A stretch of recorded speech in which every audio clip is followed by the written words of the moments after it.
Hello, नमस्कार। आप सबका स्वागत है आपकी अपनी दक्षता टीचिंग अकेडमी में। आज का मैंने लिया है रीजनिंग का मैराथन, जिसमें मैंने ऑल प्रीवियस ईयर पेपर्स को कवर किया है। जो अभी तक आपके जितने भी एस्टेट हो चुके हैं उन सब में आ चुके हैं ये सारे क्वेश्चंस। तो आपका रिवीजन हो जाएगा और आपकी तैयारी हो जाएगी आपके एस्टेट 2022 की। ओके, तो वीडियो स्टार्ट करते हैं। अमन, मनी, रानी, विक्की एंड नव्या, मतलब हमारे पास कौन किस किस का नाम है? मनी, तो मैंने एम इनिशियल ले लिया मनी के लिए। रानी, विक्की एंड नव्या, क्लियर? ये चार लोग हैं। मनी इज ओल्डर देन रिया। क्या बोला है क्वेश्चन में? मनी ओल्डर है यानी बड़ी है, ठीक है। यंगर छोटा होता है, ओल्डर अभी कहीं पे भी ओल्डर लिखा हो इसका मतलब वो बड़ा है, ठीक है। यंगर हो तो छोटा है, क्लियर? तो अभी क्वेश्चन बोला है मनी इज ओल्डर देन रानी, यानी मनी रानी से बड़ी है, तो रानी यहां पे आएगी और मनी उससे बड़ी है, क्लियर? या हम इसको इस तरह से लिख लेते हैं, मनी इज ओल्डर देन रानी, यानी रानी से बड़ी है ना, ठीक है।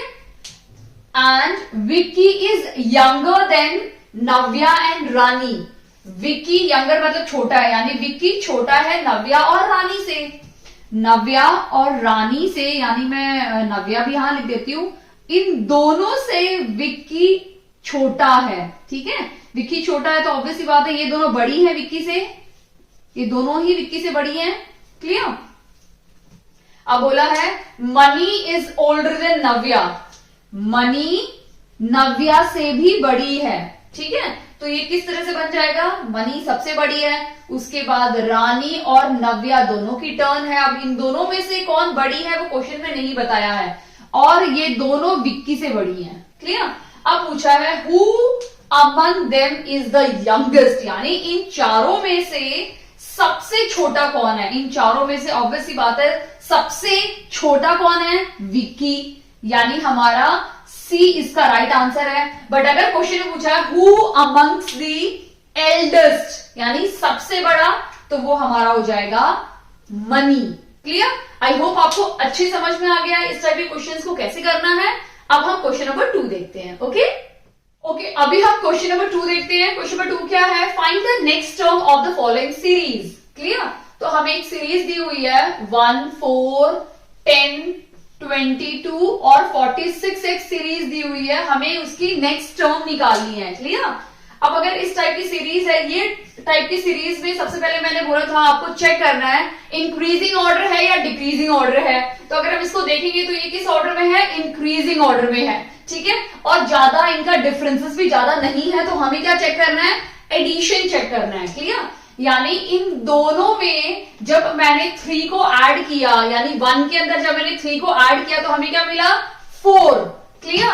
4 के अंदर मैंने क्या ऐड किया? 6 ऐड किया तो मुझे मिला 10, क्लियर? और 10 के अंदर मैंने 12 ऐड किया तो मुझे क्या मिला? 22, क्लियर? इसका मतलब क्या हो रहा है? क्लास टर्म और देख लेते हैं। 22 के अंदर मैंने प्लस 24 किया तो क्या मिल गया मुझे? 46, क्लियर? इसका मतलब यहां पे क्या हो रहा है? डबल हो रही है, यानी 3 के अंदर मैंने 2 इंटू किया तो 6 मिल गया, 6 के अंदर फिर से 2 इंटू किया तो 12 मिल गया, 12 के अंदर फिर से 2 इंटू किया तो मुझे 24 मिल गया। यानी अगर मैं 24 में भी 2 इंटू करूंगी तो मुझे एक वैल्यू मिलेगी जिसको मुझे ऐड करना है, यानी 4 2 8 और 4, यानी 48 वो नंबर है। ऑब्वियस सी बात है नेक्स्ट जो नंबर होगा ना उसमें क्या ऐड करना है हमें? 48, यानी हमें 46 में 48 को प्लस करना है तो हमें ये वैल्यू मिल जाएगी, क्लियर? यानी 8 + 6 14 94, यानी हमारा जो आंसर है वो क्या है? 94, यानी ऑप्शन नंबर सी इसका राइट आंसर है, क्लियर? अगर आप देखोगे तो ये सीरीज काफी बार रिपीट हो चुकी है और काफी बार ये एग्जाम में पूछी गई है, यानी ये आप एक काइंड ऑफ इंपॉर्टेंट क्वेश्चन ले सकते हो क्योंकि ये सीरीज सेम काफी बार रिपीट हो रही है। तो अगर आपको याद है कि अच्छा ये सीरीज, ये वाले नंबर्स याद हो गए ना, तो अल्टीमेटली आपको सॉल्व करने की जरूरत नहीं, आप 94 को ऐसे टिक कर दोगे, क्लियर? तो इसीलिए प्रैक्टिस की वजह से क्या होता है, हमें वो नंबर, हमें वो सिचुएशन, हमें वो टाइप याद हो जाता है, क्लियर? अब हम क्वेश्चन नंबर 3 देख लेते हैं। क्वेश्चन नंबर 3 क्या है? इफ हमें क्वेश्चन में दिया हुआ है 264 into 2 is equal to 6। Clear? यानी ये इंटू नहीं है, ये एक टाइप का डिवाइड आप बोल सकते हो। क्लियर? ये स्टार मार्क है, स्टार में आप कोई भी सिंबल डाल सकते हो, आप प्लस भी डाल सकते हो, माइनस भी ले सकते हो, डिवाइड भी, मल्टीप्लाई भी। क्लियर? तो ये एक स्टार टाइप दिया हुआ है। और हमें दिया हुआ है 873 इज इक्वल टू 11 और हमें इसका निकालना है। क्लियर? अगर आप देखोगे तो इन दोनों को अगर मैं डिवाइड करती हूं, क्लियर, यानी 264 2 इज इक्वल टू 6।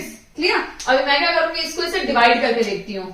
अगर मैं इसको इससे डिवाइड करूंगी तो मुझे आंसर क्या मिलेगा?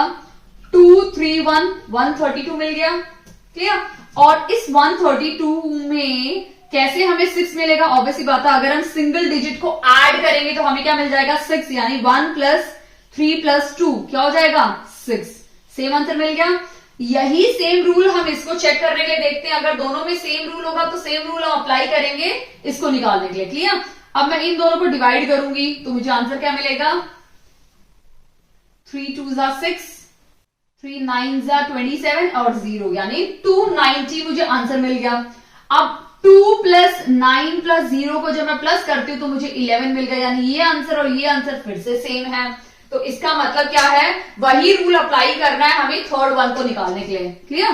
तो हम उसको निकालने के लिए थर्ड रूल अप्लाई करते हैं। 7 3 5 स्टार 5 हमें निकालना है। यानी सबसे पहले मैं क्या करूंगी, इसको डिवाइड करूंगी तो 5 1 5 20 5 7 35। क्लियर? ये हमें नंबर मिल गया। अब इन तीनों को हमें क्या करना है? ऐड करना है। 7 8 9 10 11 12। क्लियर? तो क्या आंसर है इसका? 12, यानी ऑप्शन नंबर बी हमारा राइट आंसर है। आई होप आपको अच्छे से समझ में आ गया है।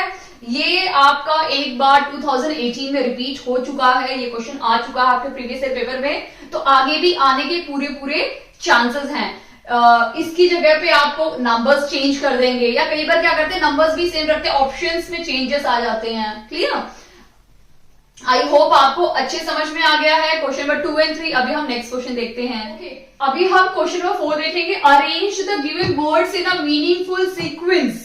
हमें इन सब वर्ड्स को एक मीनिंगफुल सीक्वेंस में अरेंज करना है। सबसे पहला वर्ड है बुक, फिर है timber, then jungle, paper and pulp. अगर आप हिंदी में देखेंगे तो पुस्तक, लकड़ी, जंगल, कागज, लुगदी।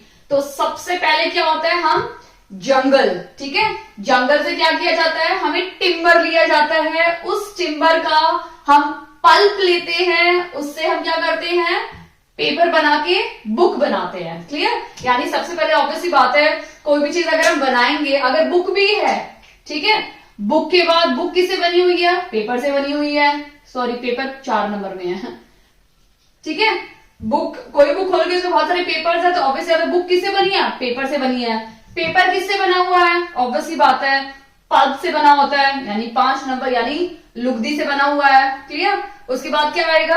अब ये पल्प कैसे बना? ये पल्प बना हमारा टिम्बर से या लकड़ी से। क्लियर?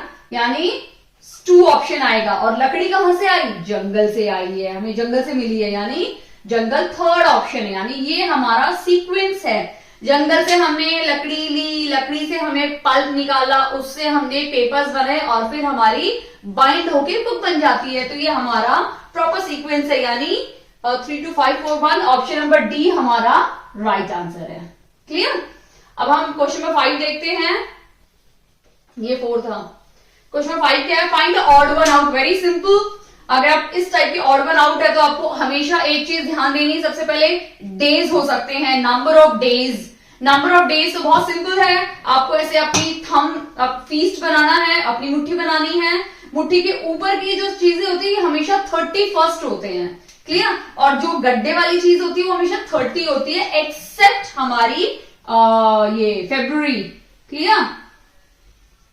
तो ये हमारी होगी जैन, फेब्रुवरी नीचे आ गई, मार्च, अप्रैल, मई ऊपर है, जून नीचे है, जुलाई ऊपर है, क्लियर। जुलाई के बाद फिर से हम शुरू कर देंगे, तो यहाँ पे फिर से क्या आ जाएगा, अगस्त आ जाएगा, नीचे सितंबर आएगा, अक्टूबर आएगा, नवंबर आएगा और फिर से दिसंबर आएगा, क्लियर। यानी अगर आप देखोगे तो कौन कौन से नंबर ऑफ डेज हैं, इसमें 31 होते हैं, क्लियर। मार्च भी ऊपर है यानी 31 है, ठीक है। हमारे अप्रैल नीचे है, ठीक है, ये रहा अप्रैल, इसका मतलब इसमें कितने होंगे, 30 दिन होंगे। और दिसंबर भी ऊपर है, ये रहा, इसका मतलब इसमें कितने 31 डेज है, क्लियर। तो find the odd one out में क्या हो जाएगा, अप्रैल हमारा राइट आंसर है, क्लियर। अगर सपोज अप्रैल की जगह पे हमें फरवरी भी दिया जा सकता है, नवंबर भी हो सकता है, जून भी हो सकता है, सितंबर भी हो सकता है, क्लियर। तो आपको सबसे पहले जब भी ऐसे कोई कैलेंडर के मंथ हो या डेज हो, डेज भी आप चेक कर सकते हैं, क्लियर। वीक्स हो सकते हैं, जनवरी, फरवरी, मार्च, अप्रैल में भी कुछ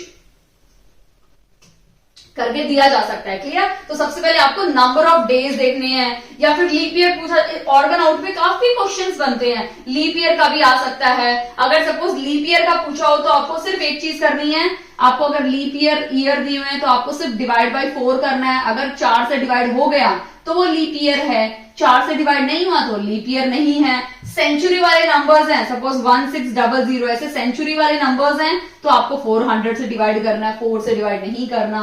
सिर्फ एक चीज आपको याद रखनी है कि सेंचुरी वाले हैं तो 400 से डिवाइड करना है, नॉर्मल ईयर है तो 4 से डिवाइड करना है, डिवाइड हो गया तो लीप ईयर है, डिवाइड नहीं हुआ तो वो नॉन लीप ईयर है। तो इस टाइप की क्वेश्चंस भी आपके ऑड वन आउट में बहुत बार पूछे जाते हैं, ओके। अभी हम नेक्स्ट क्वेश्चन देखते हैं।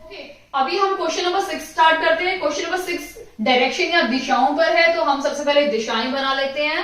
क्वेश्चन नंबर 6, नॉर्थ या उत्तर, क्लियर, साउथ दक्षिण, वेस्ट ईस्ट, पूर्व पश्चिम, क्लियर। अब हमें क्या करना है, इसके अकॉर्डिंग हमें प्लॉटिंग करनी है, clear. You go to south, आप साउथ में गए, क्लियर। Then turn left. अब क्योंकि मैं इस तरह से गई हूं तो ये मेरा लेफ्ट हो गया, ये मेरा राइट है, तो मुझे लेफ्ट साइड मुड़ना है। और जब आप ऐसे प्लॉटिंग करते हो ना तो ये आपके उल्टे साइड है, तो आपका लेफ्ट उसका राइट हो जाएगा, आपका राइट उसका लेफ्ट हो जाएगा।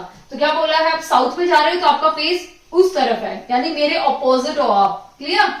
देन टर्न राइट, तो ये मेरा राइट है तो ये राइट इस साइड इसका राइट हो जाएगा। एंड देन टर्न राइट, अब ऐसे है तो ये मेरा राइट हो जाएगा, क्लियर। अगेन एक और राइट लेना है, again right again, and then go to left. अब यहां पे आने के बाद कहां जाना है, लेफ्ट में जाना है, यानी इस साइड जाना है, क्लियर।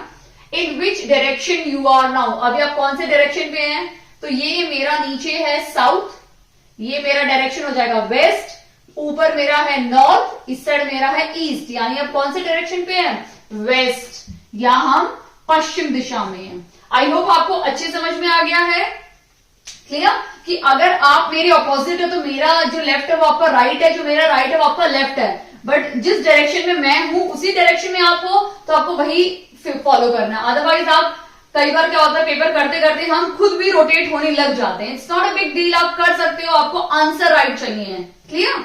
अब हम नेक्स्ट क्वेश्चन देखते हैं, question number 7, which of the following letter is exactly in the middle of 3 and 1, यानी 3 और 1 के मध्य कौन सा नंबर आएगा। हमारा 3 यहां पे है, क्लियर, और हमारा 1 यहां पे है, तो इन दोनों के बीच का एग्जैक्टली बीच का नंबर आप कैसे निकालोगे, आप कट करते जाओ। 3 कट किया, 1 कट किया, टी कट किया, एक यहां से कट गया, अब मैं 2 यहां से कट कर रही हूं, यहां से भी मैं 2 कट कर रही हूं, अब मैं फिर से 2 कट कर रही हूं, यहां से मैंने 2 कट किया, यानी सेंटर का नंबर क्या आ गया मेरा, सी, यानी ऑप्शन नंबर बी हमारा राइट आंसर है, क्लियर। आई होप आपको अच्छे समझ में आ गया है। अब हम नेक्स्ट क्वेश्चन देखते हैं। अभी क्वेश्चन नंबर 8 हम स्टार्ट करते हैं।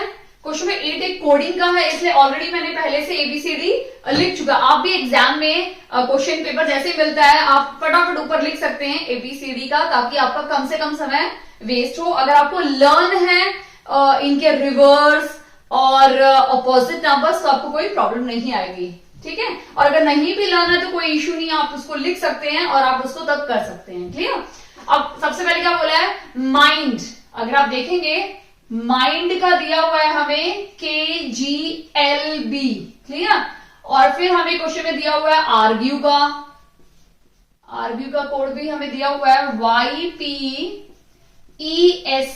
क्लियर। और हमें किसका निकालना है, डायग्राम का निकालना है, क्लियर। अगर आप इसको ध्यान से देखेंगे तो D के बाद मतलब D से 2 पहले B आ गया, यानी -2 किया तो B आ गया, D में -2 किया यानी 1 2 तो B मिल गया। वैसे ही N में भी माइनस किया 2 तो L मिल गया, क्लियर। N में -2 किया तो L मिल गया, यहां देखिए। वैसे ही I में -2 करेंगे तो हमें क्या मिलेगा, G मिल रहा है, वेरी गुड, वही सेम है -2। वैसे ही M में -2 करेंगे, M का ये रहा हमारा -2 करेंगे तो हमें K मिल जाएगा, यानी हमने यहां सब में -2 किया तो हमें न्यू वैल्यूज मिल गई, क्लियर। नीचे भी चेक कर लेते हैं, A में माइनस किया 2 तो Y मिल गया, A में -2 करेंगे तो 1 और 2, क्लियर। R में -2 किया तो हमें P मिल गया, G में -2 किया तो हमें E मिल गया, क्लियर। और E में -2 किया तो हमें C मिल गया। ये ऐसी सीरीज चल रही है, इसका मतलब ऑब्वियसली बात है यही सेम सीरीज हमें किसमें लगानी पड़ेगी, डायग्राम में निकालनी पड़ेगी, ठीक है। तो हम डायग्राम का निकाल लेते हैं कोड GRAM, ठीक है। यानी हमें क्या करना पड़ेगा, -2 करना पड़ेगा। D में हम क्या करेंगे, -2 करेंगे तो हमें एक न्यू वैल्यू मिलेगी, क्या मिलेगी न्यू वैल्यू, D यहां पे ऐसे -2 करो तो हमें क्या मिलेगा B। वैसे ही I में -2 करेंगे तो हमें क्या मिलेगा G, A में -2 करोगे तो Y, G में -2 करोगे तो E, R में -2 करोगे तो P, A में -2 करोगे तो वापस हमारा Y, और M में -2 करोगे तो K, क्लियर। तो ये हमारी सीरीज कौन से ऑप्शन से मैच हो रही है, ऑप्शन नंबर बी से मैच हो रही है, ठीक है। यानी ऑप्शन नंबर बी हमारा राइट आंसर है, क्लियर, समझ में आया।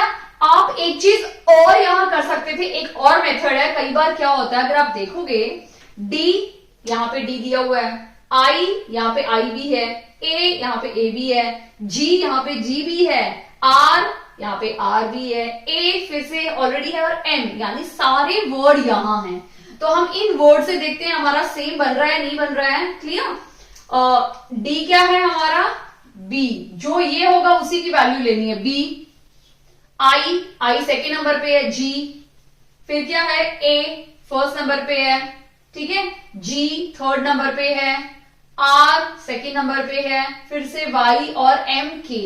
यानी ये दोनों सीरीज ऑलमोस्ट, दोनों कोडिंग वर्ड ऑलमोस्ट सेम है। तो आप ये वाला मेथड भी कर सकते हैं। आप सबसे पहले चेक कर लीजिए क्या ये सारे इन दोनों में अवेलेबल हैं, तो आपको वही लेना है। उस टाइम पे आपको सेम पोजीशन वाला ही लेना है और कोड फॉर्म करना है, क्लियर। अगर आपको थोड़ा सा भी एक डिफरेंसेस आते हैं तब आपको आपकी देखना है किस टाइप की कोडिंग यहाँ की हुई है, क्लियर। आप इस टाइप के भी चेक करके देख सकते हैं। ये सिर्फ कॉपी पेस्ट होता है, यहाँ से कॉपी किया और पेस्ट कर दिया, तो ये कॉपी पेस्ट मेथड भी आप अपने एग्जाम में यूज कर सकते हैं, क्लियर। अभी हम नेक्स्ट क्वेश्चन देखते हैं। अभी हम क्वेश्चन नंबर 9 देखते हैं, पॉइंटिंग टू अ मैन। फिर से ये क्या है, रिलेशन, ब्लड रिलेशन वाले क्वेश्चन है, और इसमें स्पेसिफिकली पॉइंटिंग वाला क्वेश्चन है, क्लियर। तो pointing to a man a woman said, यानी एक आदमी की तरफ इशारा करते हुए एक औरत यानी एक महिला ने बोला, ठीक है।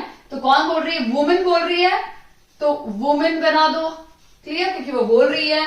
अब हमें क्या करना है, जो बोल रहा है उसका बनाते हैं यहाँ पे, उसको उससे हम प्लॉटिंग स्टार्ट करते हैं, यानी ढांचा बनाना स्टार्ट करते हैं। उसके बाद हम देखते हैं एक क्लोज रिलेशन इस वुमन का, यानी his mother is the only daughter of my mother. तो माई मदर हमें मिल गया, या इसकी माता मेरी माता, मेरी माता मिल गई ना, यानी मेरी मदर, क्लियर। यानी इस वुमन की मदर, इस वुमेन की जो मॉम है, मेरी माता की एकमात्र पुत्री है। इसकी मॉम की एकमात्र पुत्री तो यही है, ठीक है।